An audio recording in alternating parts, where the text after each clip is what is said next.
Lakteche mag kaunti ma Nairobi ong'anyo ka giywago deko mar osara margi kod rem medo gi ngas mar tije. Romo mane gitimo motelo ne chako ayanga ng'anyo margi.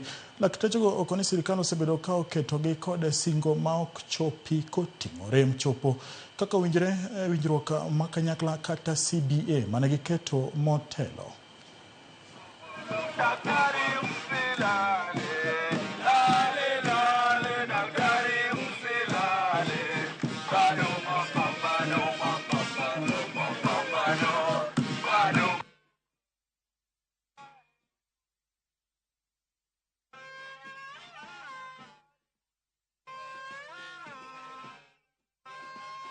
Fulfilled none of them whatsoever.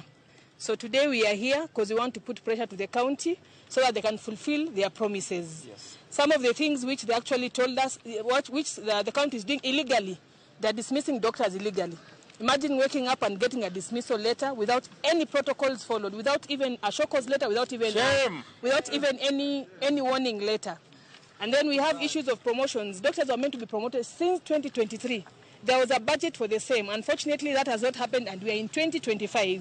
We are being told to wait for the next financial year, which is 2026-2027. How are we meant to survive?